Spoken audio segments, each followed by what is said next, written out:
Dans l'exercice 1, on donne pour n un entier donné la matrice triangulaire inférieure suivante. A, c'est la matrice bidiagonale. Sur la diagonale, elle vaut 1. Sur la diagonale d'indice moins 1, elle vaut moins 1. Et soit un vecteur B est égal B1, B2, Bn, un vecteur de Rn.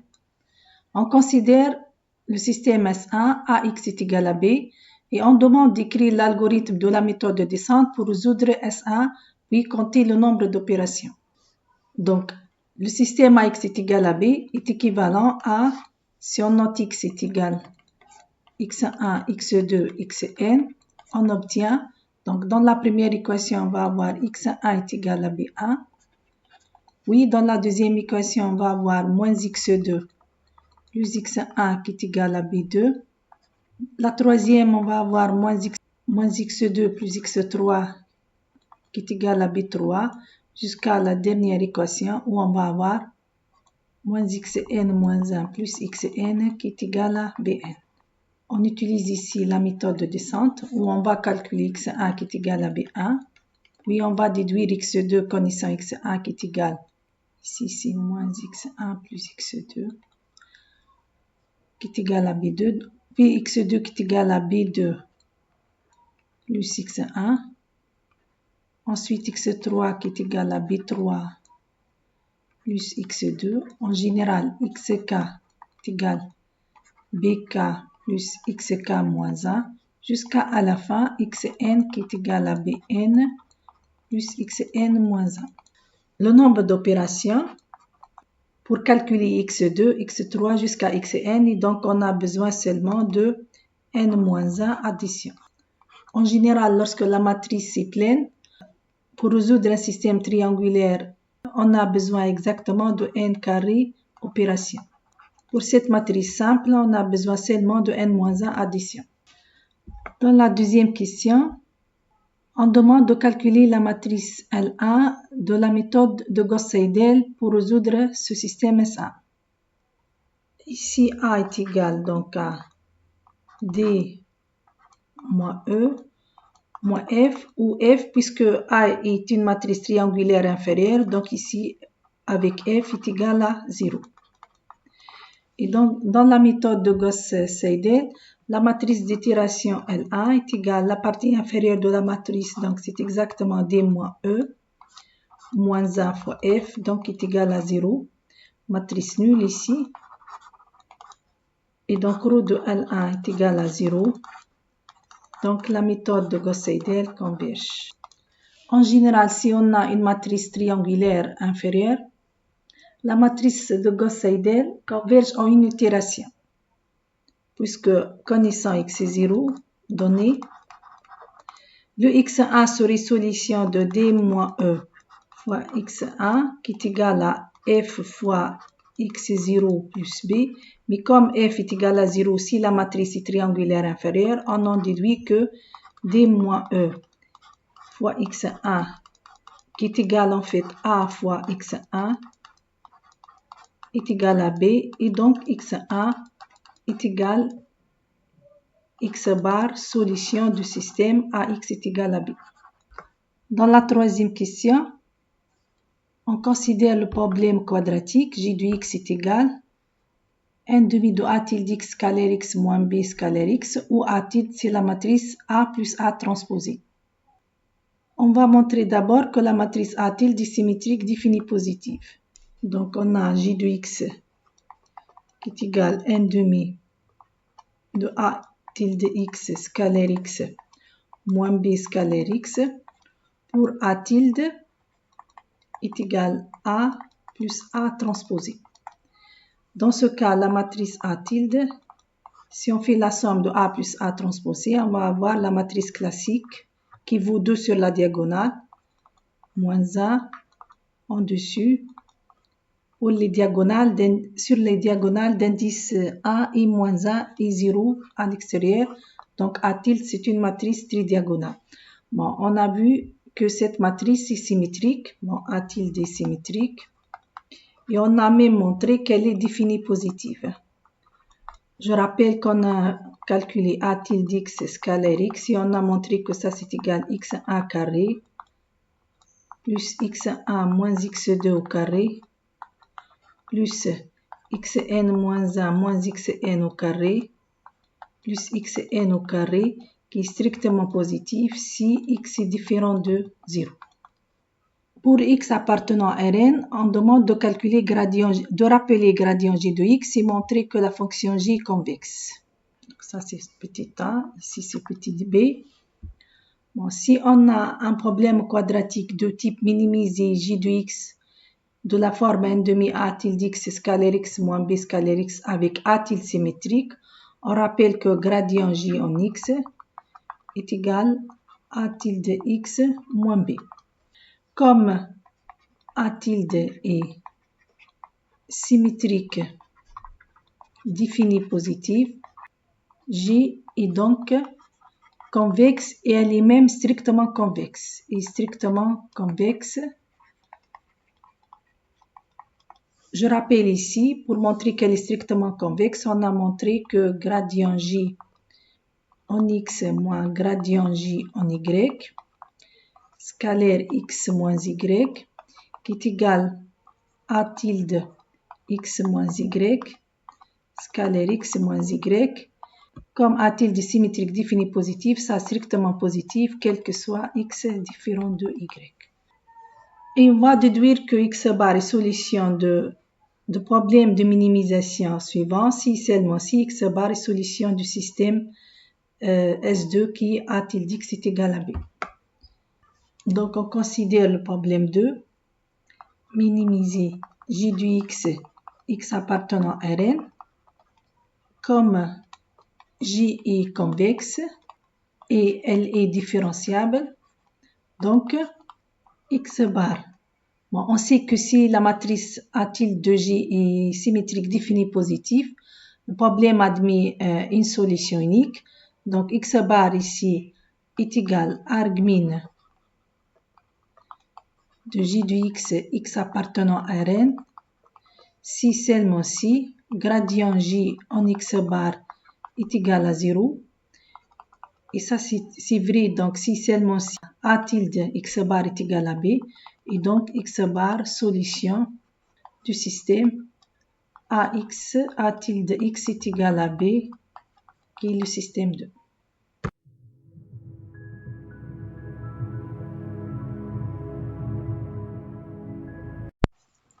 Dans cet exercice, soit A, une matrice dont les termes sont A et J, vérifiant les termes diagonaux de cette matrice A et I sont tous non nuls, et soit B, un vecteur de Rn. On note D, la matrice représentant la diagonale de A, et on considère un système AX est égal à B.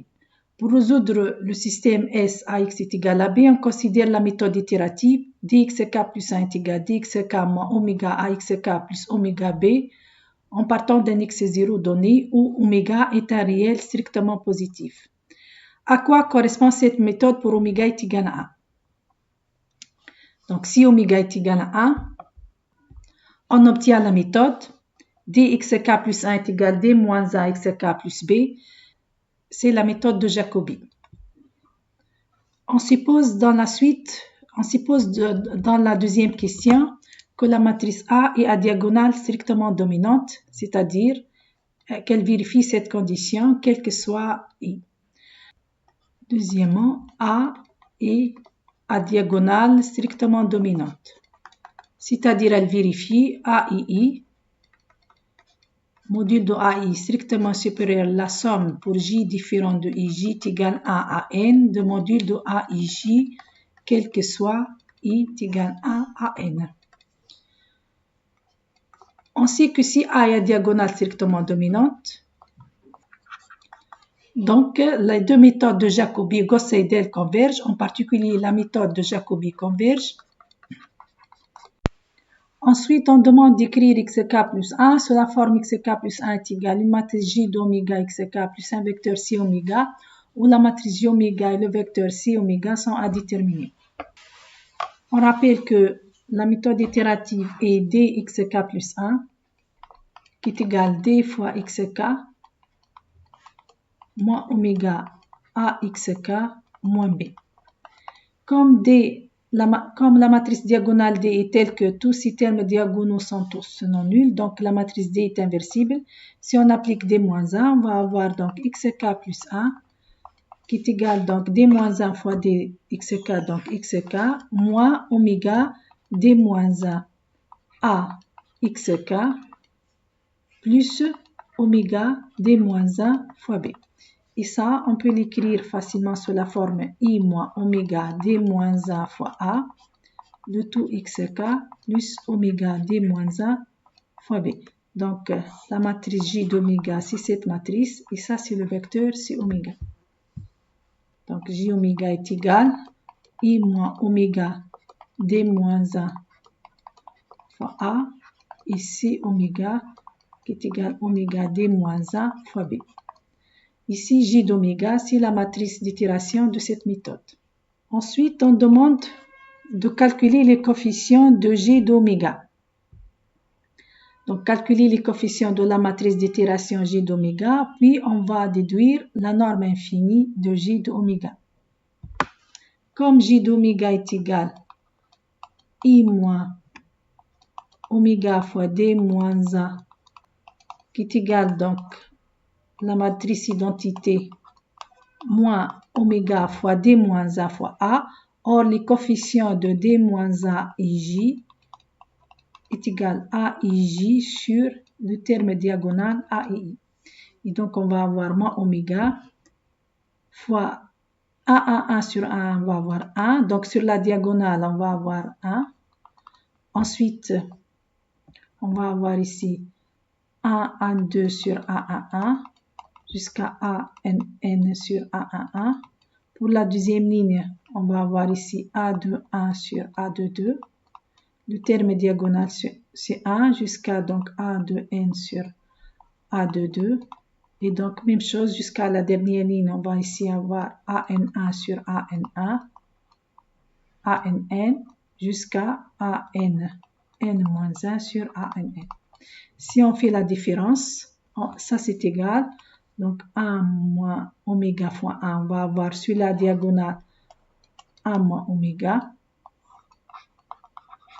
Et pour les autres termes, donc ici c'est moins oméga fois A, N2 sur A11, jusqu'à moins oméga fois ANN sur A11. Même chose ici, on va avoir moins oméga fois A21 sur A22. Ici c'est 1 moins oméga, jusqu'à moins oméga A de N sur A de 2. Et pour la dernière ligne, moins oméga A N1 sur A NN. L'avant-dernier terme qui est moins oméga A N N-1 sur A NN. La matrice J d'oméga est telle que J de oméga IJ est égal à moins oméga CI est égal à J, moins oméga fois AIJ sur AII, CI différent de J. La norme infinie de J d'oméga, qui est égale le max sur les normes A des lignes, de toutes les lignes de J d'oméga. Donc ça, c'est égal le max pour I variant de A à N. La somme pour J est égale à N, J oméga IJ en module. Et ça, si on remplace J oméga IJ en module, on va avoir, pour I est égal à J, donc on va avoir 1 moins oméga en valeur absolue. Reste les termes en dehors de la diagonale, c'est-à-dire la somme de J est égale à N, J différent de 1. Le terme qui est en dehors de la diagonale, donc on va avoir valeur absolue de oméga fois AIJ sur AII. Voilà donc la norme infinie de J d'oméga. On va déduire maintenant que si oméga appartient à l'intervalle ouvert 0,1, alors la méthode 2 est convergente pour résoudre S. Donc si oméga est dans 0,1, norme infinie de J d'oméga est égale le max de, dans ce cas, oméga, 1 moins oméga est positif, donc on va avoir 1 moins oméga ici, plus valeur absolue d'oméga qui est égale à oméga, fois la somme pour j différent de i, j est égal à 1 à n, aij sur aii. Comme a est à diagonale strictement dominante, donc cette somme est strictement inférieure à 1, quel que soit i. Donc le max sur toutes les i serait inférieur à 1 moins oméga plus oméga qui est égal à 1. Or, rho de j d'oméga est inférieur à la norme de j d'oméga, quelle que soit la norme, en particulier pour la norme infinie. On vient de montrer que ça est strictement inférieur à 1. Donc la méthode 1 est convergente pour résoudre S. On suppose dans cette partie que la matrice A est symétrique définie positive. On considère la matrice D', la matrice diagonale où les termes diagonaux de D' sont 1 sur racine de A et I, quel que soit I est égal à N. Donc on fait D' est égal à racine de D moins 1. On demande de montrer que lambda est une valeur propre de D moins 1 fois A si seulement si lambda est une valeur propre de D' A fois D'. Remarque ici, comme A est symétrique défini positif, donc les termes diagonaux de A sont strictement positifs, quel que soit I est égal à N, puisque A et I, c'est exactement égal à EI, scalaire EI. Donc, on a toujours une matrice symétrique définie positive. Ces termes diagonaux sont strictement positifs. La réciproque, évidemment, n'est pas vraie. Et donc, en particulier, si on a une matrice dont au moins un terme diagonal qui n'est pas strictement positif, cette matrice ne peut pas être définie positive. Donc, on peut considérer ici racine de AI. On va prendre donc la D', dont les termes diagonaux sont 1 sur racine de A à 1 sur racine de AN, qui vérifie bien D' au carré est égal à D moins 1.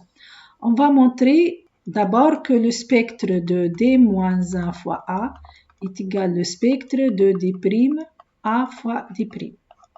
Donc, soit par exemple lambda, une valeur propre de D' A fois D', alors il existe x différent de 0 tel que D' A D' x est égal à lambda x.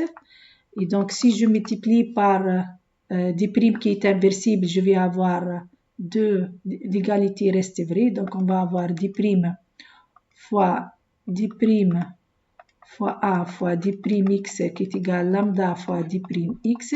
Et si on pose y est égal à D' x, comme x est différent de 0 et D' est inversible, donc ça c'est équivalent d'abord à D' fois D' qui est égal à D moins 1.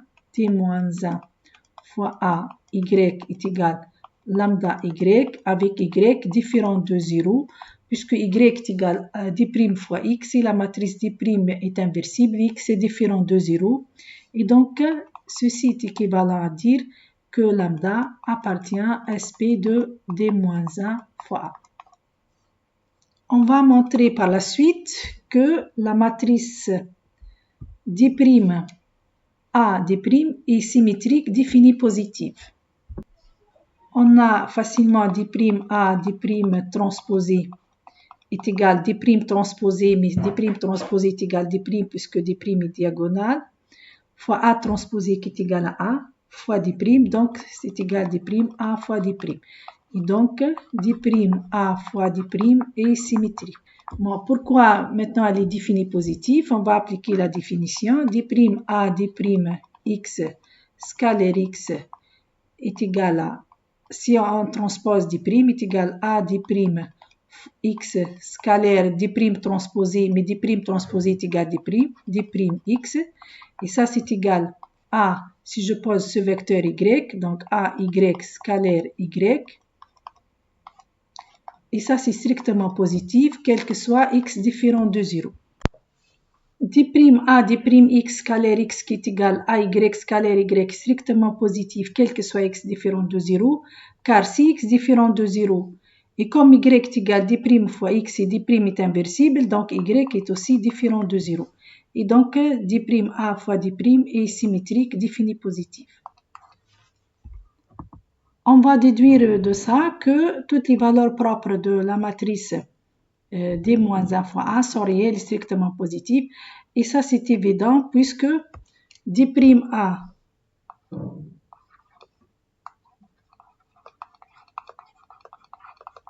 est symétrique,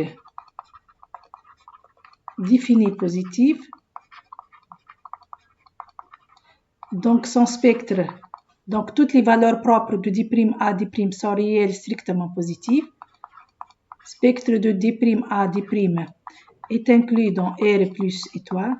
Et comme on vient de montrer que le spectre de D-1 fois A est égal au spectre de d'A' d'I', on en déduit que toutes les valeurs propres de D-1 sont réelles strictement positives.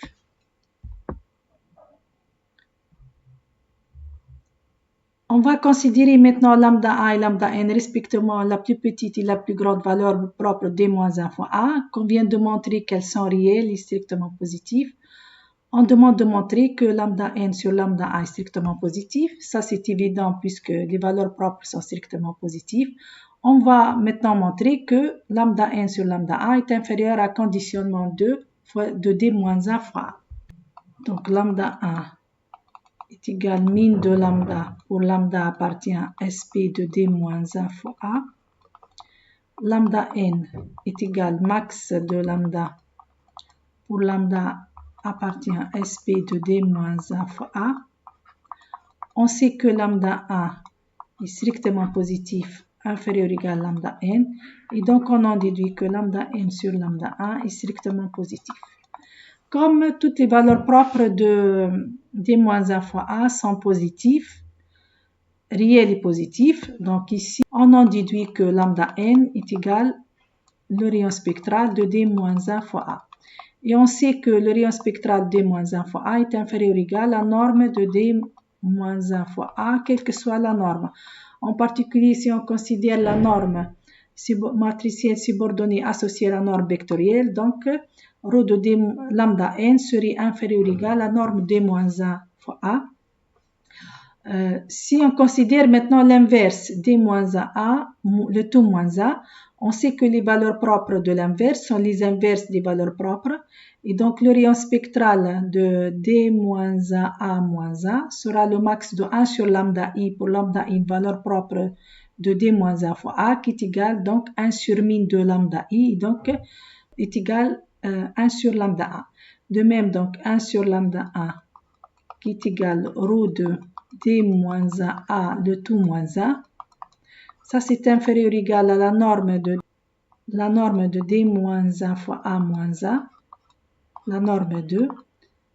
Donc, si on fait le produit de ces deux, donc 1 fois 2, on va avoir lambda n sur lambda A qui est strictement positif, inférieur ou égal, norme de D-A, norme 2 de D-A fois norme 2 de D-A moins 1.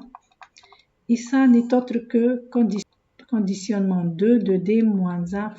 Et enfin, on veut montrer que conditionnement 2 de D-1 fois A est inférieur ou égal à conditionnement 2 de A fois conditionnement 2 de D. Il suffit d'appliquer la définition de conditionnement 2 de A.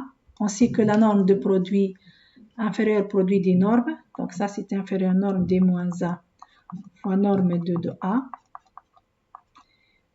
D-A, le tout moins 1, donc ça c'est égal à A moins 1 fois D, donc inférieur ou égal à norme 2 de A moins 1 fois norme 2 de D. Et ça c'est exactement égal, donc norme 2 de A fois norme 2 de A moins 1, conditionnement 2 de A, fois norme 2 de D fois norme 2 de D moins 1, qui est égal conditionnement 2 de D. On montre donc la troisième inégalité. On va montrer maintenant que le rayon spectral de J d'oméga est donné par ρ de J d'oméga est égal au max de valeur absolue de 1 moins oméga lambda 1, valeur absolue de 1 moins oméga lambda n. On rappelle que J de oméga est égal est égal à l'identité moins oméga d moins 1 fois A.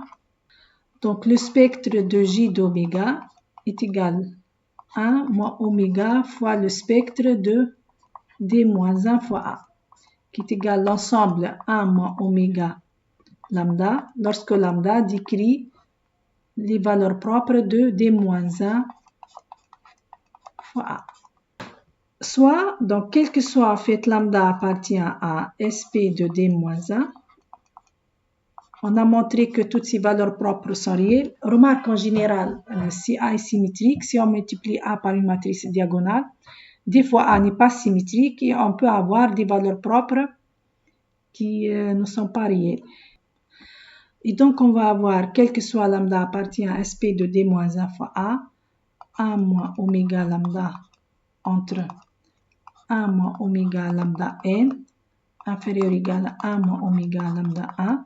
Donc, valeur absolue de 1 moins oméga lambda inférieur ou égal max de 1 moins oméga lambda 1, 1 moins oméga lambda n.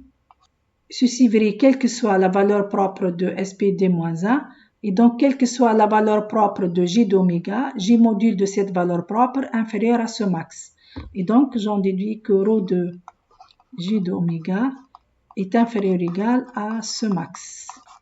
De plus, ce max, il est atteint soit en 1 moins oméga lambda A ou 1 moins oméga lambda n. Comme lambda A et lambda n sont deux valeurs propres de J d'oméga, donc chaque terme ici, c'est une valeur propre de J d'oméga. Son valeur absolue est inférieure au rayon spectral. Et donc, j'en déduis que ça, c'est inférieur aussi au ρ de J d'oméga. Et donc, ρ de J d'oméga est égal le max de 1 moins oméga lambda 1 moins oméga lambda n. On va déduire maintenant que la méthode de convergente pour résoudre S si seulement si oméga appartient à l'intervalle ouvert 0, 2 sur ρ de d moins 1 fois A. 2 est convergente pour résoudre S si seulement si ρ de J de oméga est strictement inférieur à A. Or, ρ de J d'oméga qui est égal à ce max, donc ça c'est équivalent ici, à ce max qui est inférieur à A.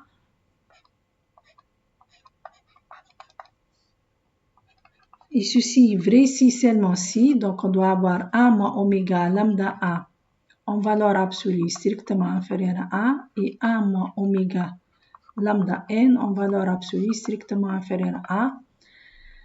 Et on va résoudre ces deux inéquations, donc 1 moins oméga lambda A entre moins 1 et 1 et 1 moins oméga lambda n entre moins 1 et 1.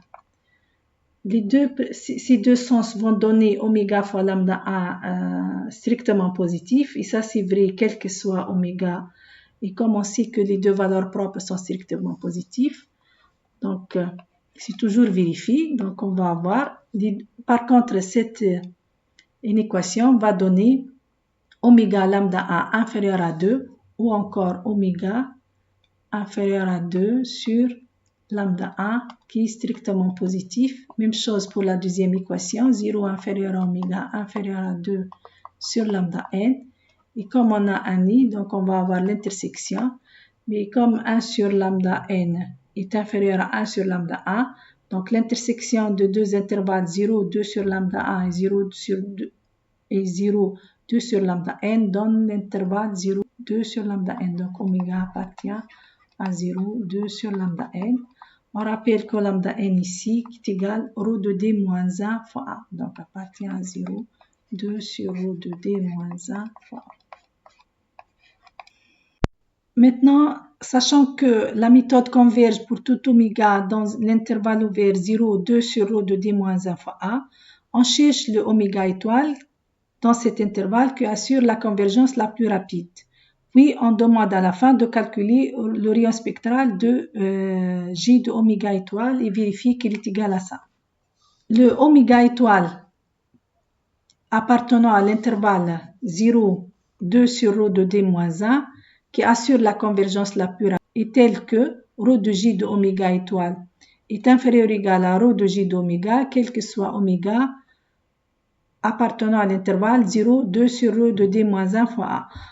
Donc ici, ρ de J de oméga étoile est égal min de ρ de J de oméga lorsque on a convergence, c'est-à-dire lorsque oméga appartenant à l'intervalle 0, 2 sur ρ de d moins 1 fois A. Et donc, on va minimiser en remplaçant ρ de J d'oméga par sa valeur qui est max de A moins oméga lambda A moins oméga lambda n en valeur absolue. On va minimiser cette fonction max. On va faire ça graphiquement. Donc, on va tracer la fonction qui a oméga associée valeur absolue de A moins oméga lambda A. C'est une fonction affine par morceau. En 0, elle vaut 1. Elle s'annule pour oméga est égal à 1 sur lambda A. Donc, voici 1 sur lambda 1. Elle est positive ici, puis elle est toujours positive. Donc, voici la courbe en bleu qui a oméga associée valeur absolue de A moins oméga lambda A. De même, on trace en rouge la courbe qui a oméga associée valeur absolue de A moins oméga lambda n, qui a la même forme que la première courbe. Maintenant, le max des deux dans cette partie, c'est la partie en vert. Donc, ici, on va avoir cette partie.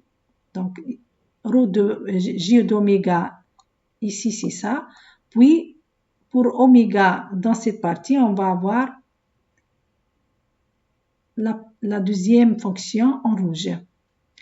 Le oméga étoile, donc le minimum de cette courbe en vert, est tel que c'est l'intersection des deux courbes, la courbe en rouge et la courbe en bleu. Et donc le oméga étoile est tel que 1 moins oméga étoile lambda 1 est égal à 1 moins oméga étoile lambda n. On va résoudre donc cette équation. On va avoir 1 moins oméga étoile lambda 1 qui est égal à 1 moins oméga étoile lambda n ou 1 moins oméga étoile lambda 1 qui est égal à moins 1 moins oméga étoile lambda n. La première va donner, en simplifiant par A, lambda 1 est égal à lambda n. Et ça, en général, n'est pas vérifié. La deuxième va donner oméga étoile fois lambda 1 plus lambda n qui est égal à 2. Et donc, oméga étoile est égal à 2 sur lambda 1 plus lambda n. Connaissant maintenant l'oméga étoile optimale, on va calculer, donc dans la dernière question, on demande de calculer ρ de J de oméga étoile, qui est égal au max. Ce max, il est atteint soit ici, soit ici. Donc, par exemple, si on choisit 1 moins oméga étoile lambda n, ici je remplace oméga étoile, ça c'est égal à 1 moins 2 fois lambda n sur 1 lambda 1 plus lambda n en valeur absolue. Et on vérifie que ça c'est égal à lambda n moins lambda 1 sur lambda n plus lambda 1 en valeur absolue. Mais comme lambda 1 est inférieur à lambda n, donc on va avoir sans valeur absolue lambda n moins lambda 1 sur lambda n plus lambda n. On veut exprimer ça en fonction de lambda n sur lambda 1. Il suffit de mettre lambda 1 en facteur. Lambda n sur lambda 1 moins 1 ici. Même chose au dénominateur. Donc lambda 1 facteur de lambda n sur lambda 1 plus 1. En simplifiant par lambda 1, on va avoir le résultat cherché. Donc lambda n sur lambda 1 moins 1 sur lambda n sur lambda 1 plus 1. Voilà donc ρ de J de oméga étoile. C'est ce qu'on demande à montrer. Exercice.